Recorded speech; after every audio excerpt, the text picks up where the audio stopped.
Hello, San Diego. I'm glad everybody came out to the show this year, right? Again, it was a couple tough years with the pandemic, right? We didn't get to do it, and then there was a little bit of a graduation, but I've been talking to security and some of the people here putting on the show, and they said we're back, right? All the attendance is up where it's at. So we've recovered, the geekdom is back. We're back full time, right? So thanks for showing up, I appreciate it.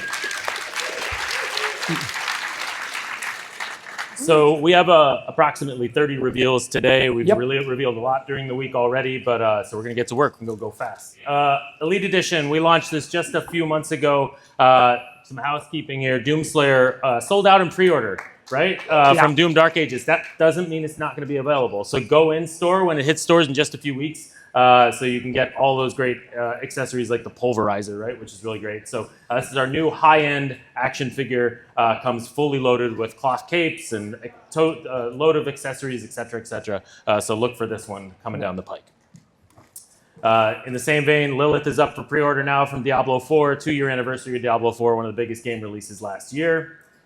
And then Todd, you were at Anime Expo a couple weeks ago to reveal the protagonist from Persona 3. Yeah. So I went to, how many people have been to the anime convention up in LA, right? It is as big as San Diego Comic-Con. So if you've never been there and you're into anime, you should get up there because it's 100,000 plus people that were there.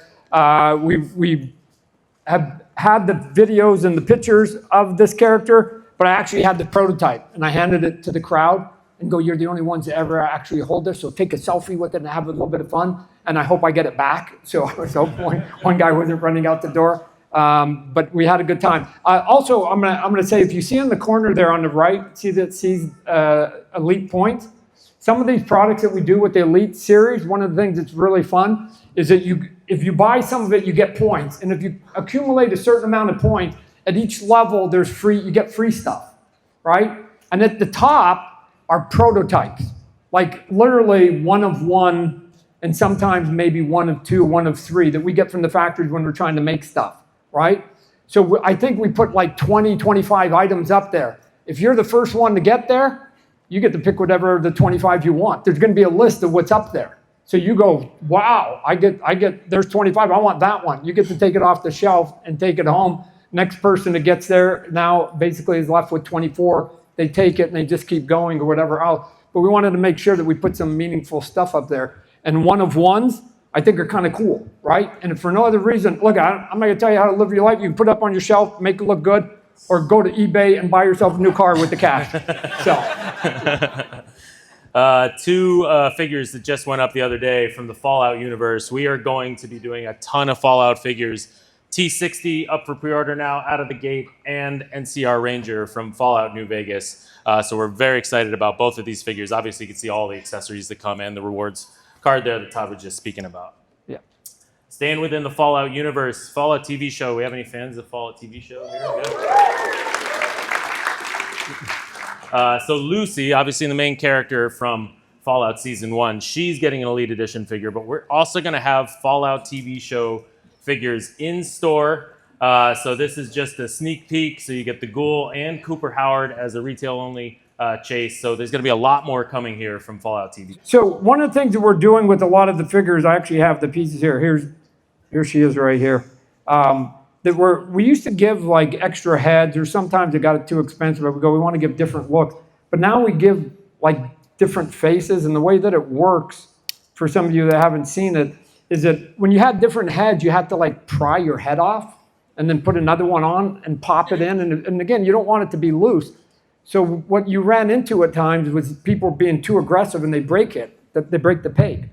And they're going, no, I can't put any heads on it or whatever. The answer we came up with, which like, duh, we should have figured it out a long time ago, is just change out the face, right? Like keep the head. You don't have to remove the head. You change out the face. So if you took this figure right here, you can peel off her face, seems weird, and you can pop on the new face, and it's really easy to sort of interact with all of those. So we're doing it with a lot of figures, but that way it allows us to do a lot of different expressions on the figures, and you never have to break your toy, which is one of the things that people were complaining about. So. On to Berserker and Boom. A year ago, we revealed the Berserker figure with Todd and Keanu Reeves. We have a recap video of that here. So please give a very big Hall H warm welcome to comic book legend, Mr. Todd McFarlane.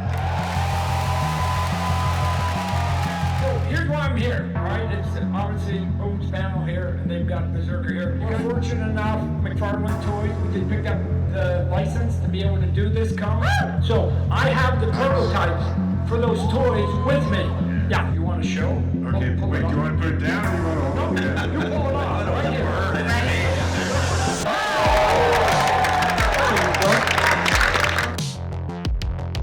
Just want to be loved. What is it like for you seeing these, Keanu? That's pretty rad.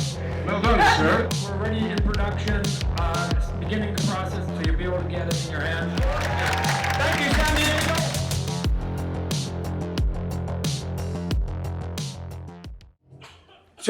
So let me tell you, Keanu is a geek, right? And I say that as a term of endearment. Here's what I found about celebrities as a whole. Most of them are kind of geeky themselves, right? And it's really fun to go, oh, okay, they don't look down at your nose. As a matter of fact, one of the things that I found was that they actually like being action figures because they can only, if they're in a movie or TV show, it used to be they would give away to their family members CDs and DVDs of their shows, right? And just go, hey, here's the music and or here's the show. But you can't do anything with that. When you give them a toy, they can now give that to their nephews and their nieces and their aunts and their uncles, and they can put them up on the shelf, and they think it's super cool. Or if you do like some of the big figures and or statues, they really like it. They like to be in 3D. And as a matter of fact, they kind of brag to each other if they have one and somebody else on set doesn't have one, sort of like the athletes, the sports guys. They do that in the locker room. I got a McFarlane sports pick when you get in yours, right? So I enjoy sort of being around them because you see them instantly turning to little kids going, oh man, I got my first action figure. It's fun. So this is available at Walmart. There's also an NFT component, so you get a digital collectible of this figure. And I know it looks like there's 2 figures in the box, but it comes with all the parts to essentially assemble 2 figures. And then you see all those accessories. So in the same vein as our new Elite Edition here. So lots coming from Berserker. McFarlane Sports Picks, you just mentioned that. So we have all the NFL figures. There's so many here. I had to subdivide them by league here. So we've got the NFC figures here, 7-inch scale. So you can pre-order all of these now. And the AFC figures here as well. So look for these in store as we ramp up for the NFL season. Fantasy. The thing is cool. For 15 years, we did the NFL. We did all sports, and then we sort of stepped back, didn't do it for a while. The fun part about coming back to sports now is that there's a whole new wave of superstars, right? Because when we were doing it, there was a time at some point where I felt like every series we were doing Brett Favre, Tom Brady, Peyton Manning or whatever. We were doing them like over and over. Now you've got this whole new crew of sort of the people that you have in your fantasy sports leagues and stuff for both for football, baseball, basketball, hockey, for all 4 of them. So we're pretty excited to be back in the sports end of it, right? And have it out at all the good stores here, right? Again, we got, look, we are only as good as you, the people sitting in this room, right? You guys support us. Then we all, it literally, the old cliche, the tide goes up and all the boats go with it, right? So not only does it allow us to keep making good toys, but it allows us to go to good people like people at Target and Walmart and Amazon, GameStop. It used to be years before that, Toys R Us and Kmart and stuff. And we're only as good as the success, right? The stores have to make money, and the way to make money is that the product we give them has to be good enough that you guys want it. So when you guys come and support it, it allows us to then go back to the retailers and say, hey, do you want more? And if it's sold, the answer is usually, sure, we'll take more, right? So there's not a day that goes by that myself, my wife, our family don't understand that, like, we are up here, and I've had a 40-year career because of you good people, right? So if you guys get anything out of what we make, some of the stuff that I may do, even artistically, whatever, it's a two-way street because you guys have allowed my family and I to have a good life for 40 years. So I'd like to thank all of you guys here for supporting us. So. And I'm sure I speak on behalf of the retailers and some of the internet people too. So. Going back 40 years to where you started with Marvel here. Oh, so yeah, Marvel. Right, there you go. So we've got our Marvel statues in 2 scales, so a 6-inch and a 12-inch scale. This is the next wave coming this fall, which includes your corner box design. The corner box. Can I tell a quick story about this corner box? Yeah. I worked at Marvel comic books. Some of you guys know I did Spider-Man. And when I got to it, the corner box of Spider-Man was him running. I don't know, you guys remember that one? Where he was like doing this weird running pose. And I'm like, why is Spider-Man running? It's not the Flash, right? And so I said, hey, is there any way we can change it? And I did this drawing of him hanging upside down like a Spider-Man. It seemed weird, but they went, yeah, okay, cool. Anyways, I work for Marvel. Eventually we leave. We start Image Comic Books. My life goes on. 15 years after I leave Marvel Comic Books, I go to the mailbox, getting whatever is in there, and this one little envelope is there. And I go, I don't know, what's this? And I open it up and I shake it out, and the original art that I drew for that corner box falls out, right there. And there was a little note. It was an accountant at Marvel. An accountant said, hey, I was doing some cleaning up in my office, and I looked in one of the files, and somebody was using this as a bookmarker. Right? So I asked, whose was it? And they go, somebody said it was yours. I'm sending it back. So I actually own that piece of original artwork that somebody gave back to me. That accountant, he didn't know. He could have got himself a nice car too. Yeah, right. So. We've got Wolverine by Adam Kubert, J. Scott Campbell's Ghost Spider, and then we're slowly finishing our X-Men #1 cover from Jim Lee, and then Deadpool from Deadpool #1 as well. So lots more coming here. On the 1/6 scale, we got a few here. The Spider-Man #1 statue. Todd, with how many spiders on the cover? They say 72, okay. Right? So again, if you look at the cover, the reason there was Spider-Man #1, there was a question mark underneath my name.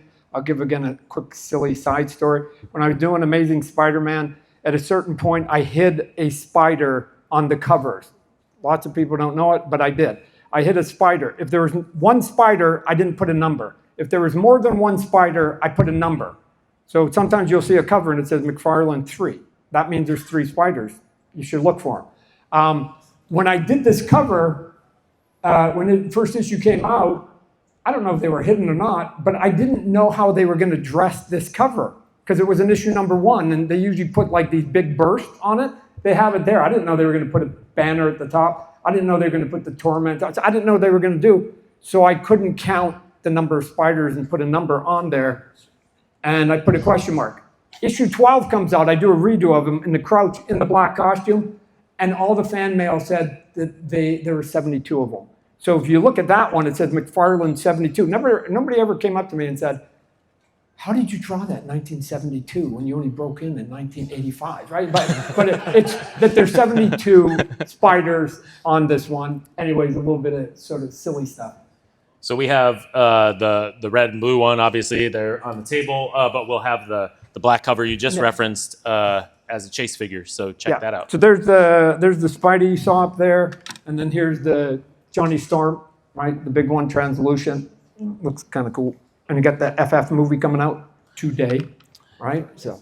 Yep, along with Human Torch's Silver Surfer as well, based on a classic Jack Kirby cover as well. So. Yeah, Jack Kirby, one of the great. Right, they didn't call him the king for nothing. I have a lot of things in my collection, ladies and gentlemen. My prized possession is a pencil page that I inked over Jack Kirby, but I inked over the cover.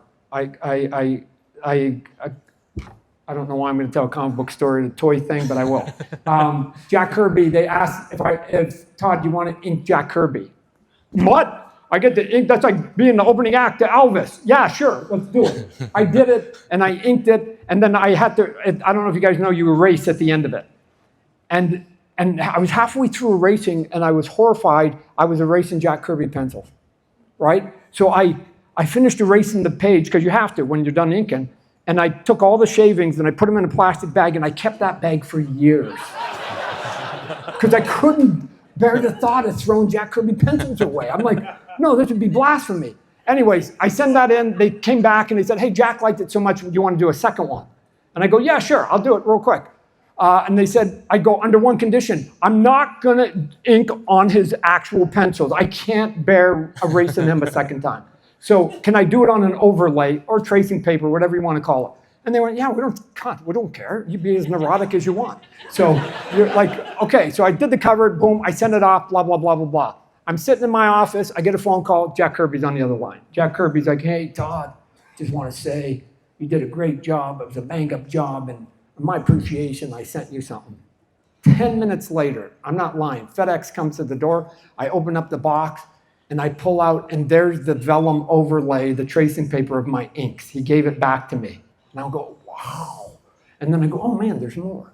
And I reach in, and there's the penciled page that I hadn't touched. So I still have that page. And at the bottom it says, great job, Todd, Jack Kirby, your friend, right? And I'm like, oh man. And then Jack Kirby's, I'm gonna tell you how generous Jack Kirby is. That wasn't enough. He threw in a page of the Captain America bicentennial issue, a page that got inked by Barry Windsor Smith. He threw a page in that he did 30 years earlier, another page of original artwork, right? This man was a saint, at least to me, right? So it was a good time. So it's fun to be able to do things that basically pay homage to some of the people you looked up to. And then a lot of these Jack Kirby creations are obviously getting new life. And so we're going to be breaking out of comics into Marvel Rivals in our statue line here. So we are feverishly tracking the most played players in the game or characters in the game. So Incredible Hulk and the Venom are at top of those lists from time to time. But we have Iron Man and Spider-Man as well. So, so whenever, what Brian was saying, whenever we do video game stuff, we always go to the video game makers and go, look, you know your audience way better than we do. Who should we make, right? I mean, Marvel, obviously, they're gonna have their suggestions. We're gonna have art, but the people actually making the game and following all of that on the internet, they know that they have data. They literally collect data and they just go, hey, here's the one. So we're gonna make sure that we do the ones that you guys are all sort of super excited about. We're just getting started on this game here. Going back to a retro game here, Mortal Kombat Classic. So we've been revealing this slowly, but we have the actual figures here, both the single pack figures and the Deluxe 2-pack, which I think is the coolest thing that we've gotten so far. So in the Deluxe 2-pack, you get a battle base, you get flight stands, I'll go to the next slide, and you get a ton of accessories, and then there's the single figures as well. We've got them on the side here. So Sub-Zero, Scorpion, Katana, Melina, et cetera, et cetera. Yeah, can I also say I'm always amazed when we get praised for doing what seems like super obvious stuff, right? Because we did the Mortal Kombat and some of the later versions of it, and then we went back to them, and given that Mortal Kombat 11 is popular because Mortal Kombat as a whole, the brand is popular, then you go back to them and you go, hey, anyway, we can do some of the early stuff. And we got to the point and they went, yeah, sure. Like if they like 11, they're gonna like 1, 2, and 3. Right, so we go and we announce. I remember the first day we announced Mortal Kombat 1. People went crazy, and I'm like, "What? Of course! Like, what are you talking about? Of course, you can do 11. Of course, 1's going to be famous. That's the thing that started it, right? Like, so yes. And sometimes we just do basic stuff. Let's do Mortal Kombat 1, and people go, "Oh man, you're a genius, Todd. Look at you guys." It doesn't. Sometimes it doesn't take much to get credit. I'm always amazed that doing simple stuff actually gets us people's enthusiasm at times. We're going to be bouncing around MK1, 2, and 3, the original releases from the early 90s. So you're going to see those versions of those characters from those games over the next few years. We're going to jump to Spawn, Todd. We've got a resin statue on the end there from Greg Capullo. Yeah. We got Spawn here. Again, some things are articulated, some aren't. The thing that's cool here, besides it's got a cool base if I take it off, but the chains on here are all, like the ones on the shoulder are all real, but the chains here are bendable. So you can put it, you can put it up any way you want. I wouldn't overdo it, but you can make these things do whatever you want, because why? In the comic book, the chains are alive. So we like to try, just like Superman here, we like to have things that you can basically have a little bit of fun and do your posing on your own, right? So it's your toy, you should be able to do what you want. That's why a lot of statues, I don't know if any of you collected some of our statues. We used to make a lot of them where like you had the name and the brand in the front, and then I would put it like on a, you guys know what a lazy Susan is? It's like a turntable, right? Sometimes I go, is that a Canadian term? But you could turn it, because I think that you guys who buy it should be able to turn it to the angle you want without having to go, if I turn it, then I'm not seeing the logo. So keep the logo, let them sort of turn it any way they want. People like the profile, people like the 3/4, whatever. And so we try to have, even on the statues and the stuff that doesn't move, some moment where you guys get to add your personal touch to it. So, just housekeeping here. We've got the Robot Wars Spawn, which was an unproduced toy for years. We finally got that to market, along with the Deviant from Rat City, which is one of your big books these days. Yeah, the Robot Wars was.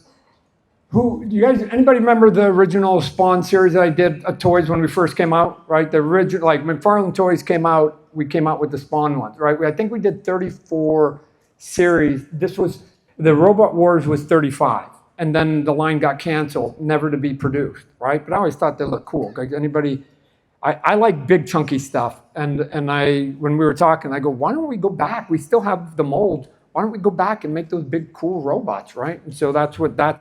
And then we've been celebrating your kind of first appearance, Spawn, from 1977, when you created the character. Yeah. So we're going to be coming out with a comic book. Mark Spears is doing a series of it, and it's based on like the design that I did when I was 16 years old, when I first created Spawn. That's why we call it Spawn 77. I created Spawn in 1977 when I was 16. Right? I was born in 61. And anyway, so it's not quite exactly how he ended up in 92 when the first issue came out, but it's not dramatically different, right? And so we go, let's just do a toy based on it, and then let's do a comic book coming out that's going to show that look off a little bit. We're going to jump for one slide real quick. Music Maniacs, obviously some unfortunate news just a few days ago, just as we were posting our Ozzy Osbourne statue here. But I don't know, Todd, if you want to say a few things there. Yeah.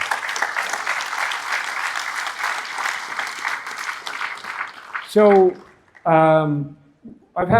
we've been able to make toys for Ozzy a couple different times, right?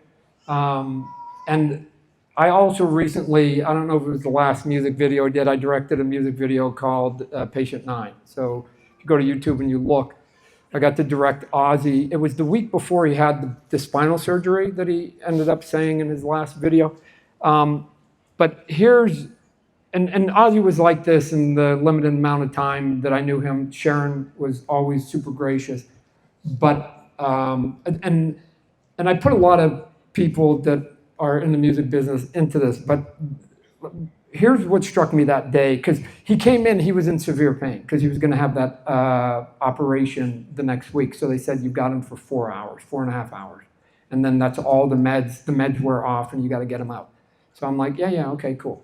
And he sat there, and again, as you can imagine, Stan Lee used to do the same thing when I was on stage with Stan Lee. When we were in the green room, he would pace himself. As a 90-year-old man, he would pace himself. Ozzy, because he was in pain, would pace himself. So I remember sitting there with him, and he'd have his head down, and he's just trying to subdue the pain. And then I go, hey, Ozzy, we got the song's going to come, and then I need you on that line if you can, like kind of maybe turn over here, and if you could, maybe shoot your arm out here. And then when that line comes there, if you could lean back, like whatever. And he had his head down, because he was trying like somebody with a migraine. And then he looked at me, and he said, today? And I went, yeah, we're shooting a music video today. Yes, we're going to do it. Okay. I didn't even know he heard what I had said. He was so into just suppressing his pain. And then here's the magic moment. We turn on the music. That's how it works, music videos. You turn on the music and they basically lip sync, right? And he was sitting there down, and then I go, action, bam. And he came to alive, and everything I told him he hit every mark. I didn't think he was listening, and he went boom on that line, and then up, and he did the hand gesture. Like if you look at that video, that's why I'm saying go look at it and see how animated he is. That is a man that like in between had to catch his breath because he was in severe pain, and unfortunately ends up not being with us today, right? But what's staggering to me about people like him is how, when it comes to entertaining, they never lose that piece. They just, no matter what's happening to them, I have seen it happen a dozen times, that people just, you put the spotlights on them, and they come alive. So, yeah, it's sad to see him go. He was a good man. He was very kind. I don't know how he was to other people, but he was always kind to our family and everybody else. So it's a sad day. Yeah.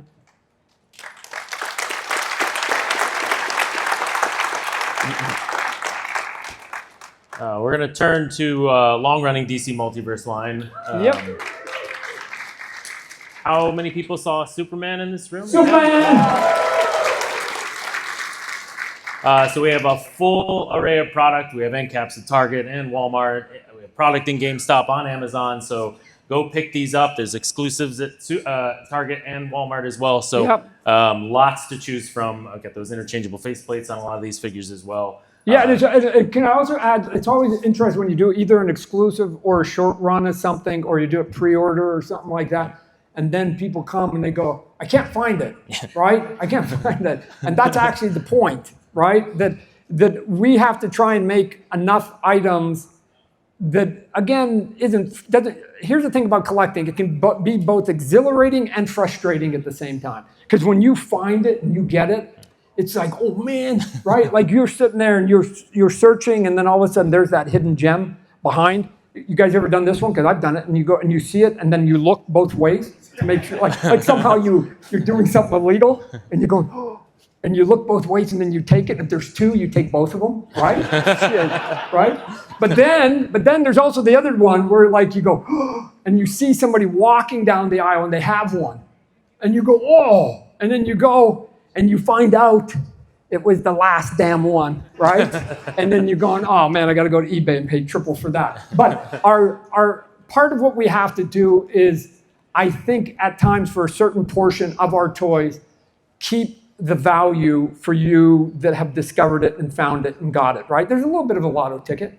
And so, yes, we do lots of mass-produced stuff, but some of it, I think it's okay to have a little bit of a cat and mouse chase game. And that's sort of the joy of collecting, and that's what some of those were, because some of them went really fast on the Superman end caps and stuff like that, and a couple of the other ones that we did exclusive with some of our retailers. And then the fans come to me and go, man, you need to make more. It's like, no, I'm not gonna. We also have our Superpowers iteration as well, so stylized translation, theatrical designs. And since the vehicles are great, we decided to do the T-Craft in the Superpowers line. That's the most fun part of Superpowers, in my opinion. And then, because Todd's got it right in front of him, we have up for pre-order right now, David Cornsweat resin statue, 12 inches with that posable cape, all that great detail. So if you've been collecting our theatrical statues, this will slot right in. Yeah, and like I said, the thing that's nice about the cape now is that you can put it into that position, and right, you can put it in, swoop it around, make the wind feel like whatever you want, right? Some people don't mind it. They want the hero pose. They want it to be down or whatever. I don't care. It's your figure here. But I think that we've done a pretty good job now of figuring out how to do literally posable capes, and it looks pretty good, and it stays, right? I mean, that's the key. If you get too weak of a wire, then it gets limp and it droops, right? But if you got one that's not too thick, if you get too thick, it doesn't look good artistically. And so we found a way where it actually, I think, is working really good. Not only on this side, but even on the 7-inch figures too. Some of the Batman, Superman, some of the other licenses that we've done, have done a good job on it. So that's part of, like I said, letting you guys have fun with your own property. So. Back to the comics, though, we got a lot of characters to reveal here. So the Riddler, Scarecrow, I know that you guys have been screaming for that for a while. Starman, Static Shock's going to be a McFarlane Toys store exclusive, classic Batgirl, and 2 new Batmans coming. So lots here. We're getting through the whole universe one by one. Yeah.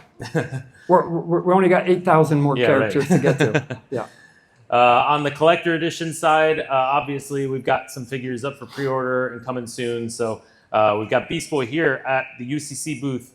He's on sale here at their booth at San Diego Comic-Con. We have Kite Man as part of Target's Summer Geek Out event. So check Target out for Kite Man. So lots coming here. And then figures we just revealed here at the con in their kind of full 3D form. So Metron, Mirror Master, Classic Deathstroke.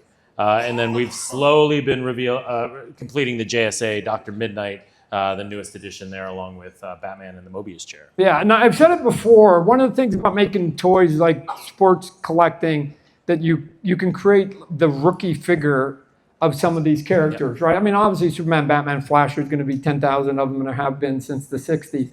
So it's fun to be able to come up with a figure that is the very first time they've ever been in plastic. And that's, most of those are doing really well for us because there's enough of like a niche geekdom group of you that just go, oh my gosh, nobody's ever done that character. And they go, Kite Man, who's making Kite Man, right? And so like, we're gonna go get, I don't even know who he is, but it's the only one. And we don't really, here's the thing, we don't really make a lot of them. When we go that deep into the cut, we don't make a lot. So if you get it and you hold it, then all of a sudden, sometimes those are the ones that oddly are the like most sought after ones on eBay, right? And if they're not now, I'm telling you later, right? I'll tell you what's happening.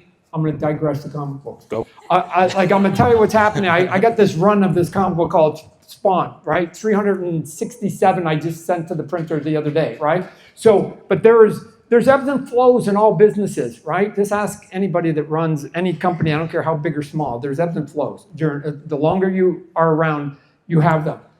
There's some gaps in the Spawn collecting where the print runs were pretty small.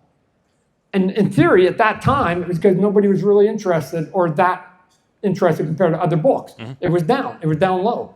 So it was like, nobody wanted it. And now fast forward 10, 15 years, the ones that are the hardest to find and the most expensive are the ones that have the shortest print runs. Why? Because they're hard to find, right? So sometimes if you got a couple extra bucks, like the weird, odd, hard to find, like just put it off to the side. I promise you, over time, those are the ones that people are going to then circle back. You guys know they're going to circle back going, oh, they didn't make that many of them. And all of a sudden that thing goes up. And I'm like, because my son sells some comic books on eBay and he keeps telling me how much some of those low print runs are going for. And I'm like, what? Nobody wanted that 10 years ago, but okay, cool. So.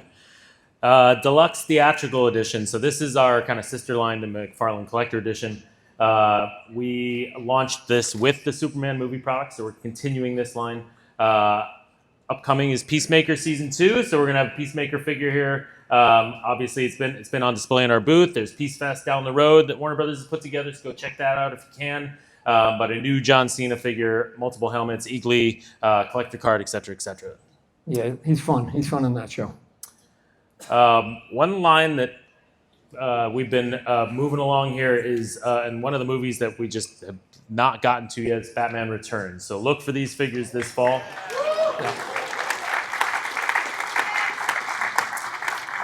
And originally this was a Build-A-Figure line, but we moved away from that. And the Build-A-Figure, I think, would have been our greatest Build-A-Figure, but we're going to release it as a solo group of figures, which are the Commando Penguins. So.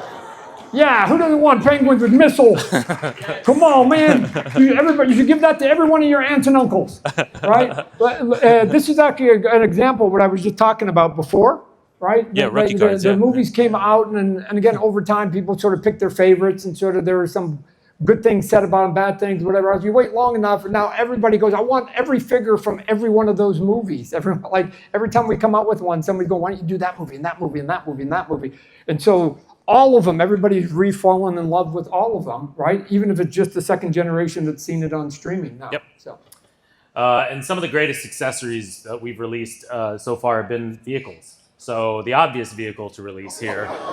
And this is at our friends at EB Games in Canada and GameStop. So the Penguins duck boat and his kind of pajama pantsuit that he's wearing here. Right. So there you Right, go. look, I'm not saying penguins with missiles and duckmobiles are for everybody, but there's enough of you out there that just go, shit, that's cool, right? So sometimes you just got to do those versions of it. So thanks to, sometimes our retailers step up and go, I'll take it. I'll be the leader in that one, and most of the time it works. So it's pretty fun, and it's fun, right? Sometimes you don't want the job to be a job. You want to have a little bit of fun. So we've got a couple of the duckmobiles at the office that we sort of quack around with. So stay tuned for more pre-order information. We'll have updates at New York Comic Con as well there. Live on McFarlane Toy Store now is a crowdfund. So check this out. This is the Justice League and BVS crowdfund for those vehicles.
So that's from our Collector Club drawing board. Yep. Yeah, those vehicles, and again, just so you guys know the scale, those are big vehicles. Yeah, Right? They yep. fit the figures. They are big Mondo pieces, right? We've had pretty good success with a lot of the figures that we've done in the DC Multiverse. Again, everybody doesn't have a lot of shelf space. I understand it at home. Everybody's got to sort of buy accordingly. But there seems to be, again, another marketplace for people who go, we want the stuff. Besides the figure, we want the stuff. And the vehicles, especially the Batmobiles, have been pretty good sellers for us.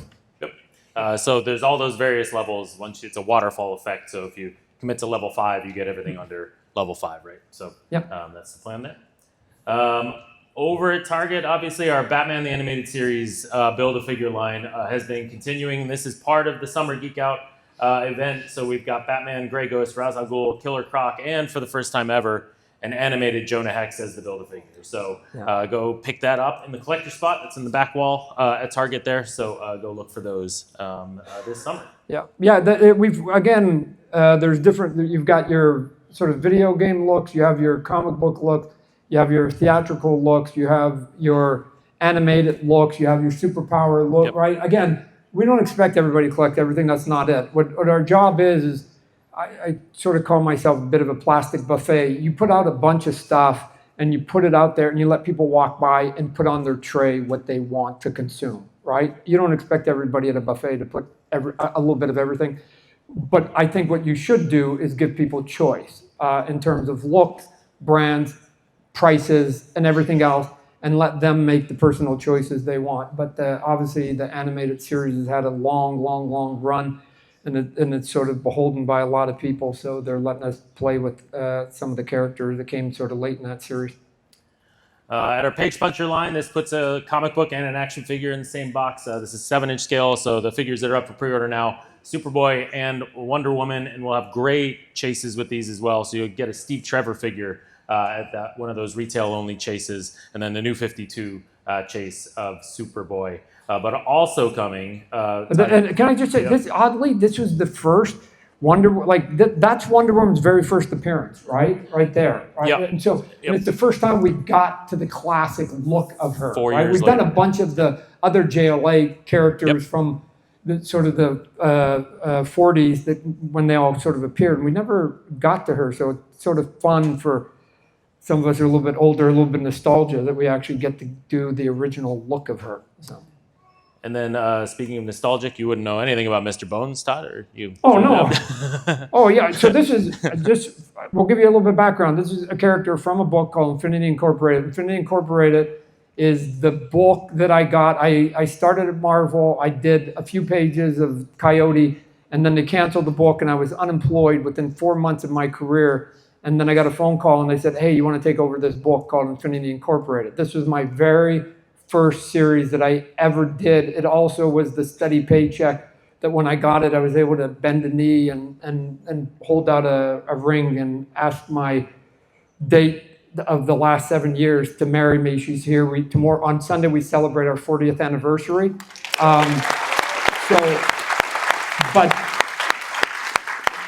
But Infinity Incorporated sort of allowed all that. Oddly, it's a little bit funny because people look at it and go, "Oh, you ripped off Spawn off Mr. Bones." No, I did not. I created Spawn when I was 16, ladies and gentlemen. People forget that. If anything, Bones ripped off Spawn, right, in the other direction that I was doing it. But let me just say, I always like capes, and I like dark. Like people have asked me, when people ask you, what's your favorite color? Mine's easy, black, right? It's the coolest color, right? I think it's just the coolest color. So whenever I get a chance to do like big capes and black, I just do it. And if there's similarities in a lot of other characters, but he's a character we've never done before. And I said, why don't we do some of the ones that we did? Because there's literally dozens and dozens in Infinity Incorporated that I had to come up with Roy Thomas. So we're finally going to get to put some of them out to you guys. We're going to jump back to Elite Edition real fast because we have our first DC entry, and this is a reveal, and it's just a render. So, but this is another one that's taken a long time to get to. But Zatanna will make her appearance in the Elite Edition with the ultimate accessory, in my opinion, which is Detective Chimp as well. Yeah. So, there you go.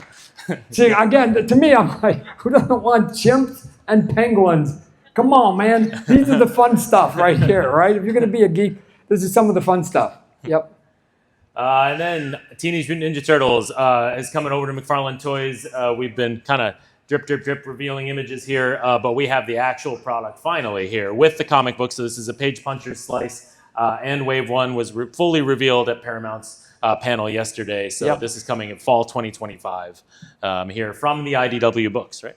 Yeah. No, to some extent, they were some of the original independent comic books. Yep. Right? They came out. I mean, I know that Image Comics gets a lot of street cred because we did it as a collective whole, but, right here, I remember the Turtles came out when I was collecting, that was like that black and white era, and it was like, oh man, you can do stuff outside of the sort of the big Fortune 500 companies and be successful, and this thing's gone on to a $1 billion brand. So we have 2 turtles in the first wave, and then chasing them immediately are the other 2, as my son would say, the brothers need to be together, right? Yeah. So Raphael and Michelangelo, and then Bebop and Rocksteady will be part of this wave as well. Just no images yet for that one. Our UFC figures or statues, shall I say, roll on. And we have two entries here coming that are for pre-order on the UFC store and McFarlaneToyStore.com. So Alex Pereira and Max Holloway here in the 7-inch form factor. So look for those. And the packaging is an octagon. Yep. So yep. And the base, right? Yep. Big reveal here, big sneak peek, shall I say. So Avatar, the 3rd film comes this holiday season. And we have the tiniest sneak peek, but we are bringing the collector line back. And these just a snapshot of what's to come here. So yeah.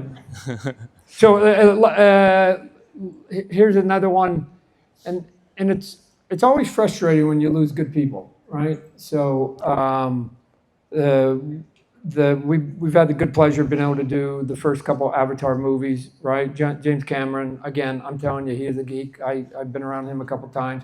When there's nobody, I've said it before, people like James Cameron and Steven Spielberg, when I've had the limited pleasure to be with them, when there's nobody else in the room, they turn into 10-year-old boys. They turn into kids. And I don't say that in an immature way, I say that in a positive manner, that I think as we become adults, they try to shake the child out of us way too much, right? We do it to ourselves a lot of time.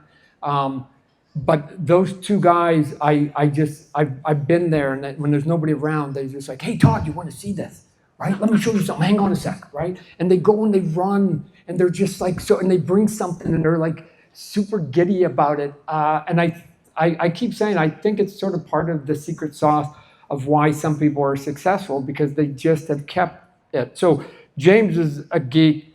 We have some people on the inside there that was a geek. And then, John Landau that was sort of leading it.